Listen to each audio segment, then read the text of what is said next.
It has been over a decade since the last Strider game, but the character has remained in gamers' minds thanks to appearances in the Marvel vs Capcom series. Now, Capcom has seen fit to bring Strider back to the fore with a side-scrolling action platformer in the same vein as Guacamelee and Castlevania. Strider's appeal comes from its speed, and this, I am pleased to say, is ever present. The game is designed with motion in mind.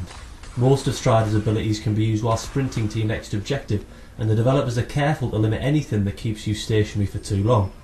The levels too are designed to complement this speed, with long flat areas populated by robotic grunts who fall to a few swipes of Strider's famously swift sword. Platforming sections are slick and forgiving. Strider can hang from most surfaces in the game, which means any mistimed jump will usually only result in a brisk climb before you're back on your way. The game feels incredibly smooth in motion. Strider is animated superbly and his trademark flips and cartwheels look terrific in 1080p. The game opts for a cel-shaded look, reminiscent of Capcom's own Street Fighter 4, and starts promisingly, with Strider traversing buildings whilst a beautiful mountainscape stands picturesque in the background. The opening section soon gives way to Kazakh, a fictional Eastern European city in the grip of a totalitarian government. It's easy to get lost in these streets since the game does little to make these large sections of city look distinctive. This, coupled with a focus on exploration for power-ups and concept art, can make the hunt for these goodies confusing and dull. In spite of this, the search for upgrades is worth the effort. Health boosts and focus enhancements, the latter used to power Strider's 3 special abilities, are all very useful in what can be a difficult game.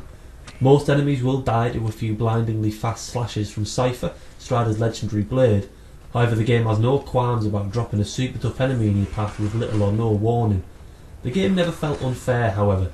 Staying alive is as much to do with reflexes as the size of your health bar. Some of my favourite sections of the game played like side-scrolling shooters, with Strider jumping and sliding under bullets as he closed in for the kill. The first boss in particular sees you dodging laser beams as you try and slash the head of a mechanical dragon, a perfect showcase for Strider's acrobatic flair. Despite the sense of deja vu I felt running through Kazakh, developer Double Helix have expertly captured the sense of movement and speed that any Strider game should have. The 5 to 6 hours needed to complete the game are an exhilarating adrenaline rush, and despite the uninspiring locale, the simple joy of controlling Strider made me want to go back and locate all the collectibles even after I finished the main story. Strider is a successful rejuvenation of the franchise and a terrific game in its own right, and hopefully Capcom won't make us wait 15 years for another one.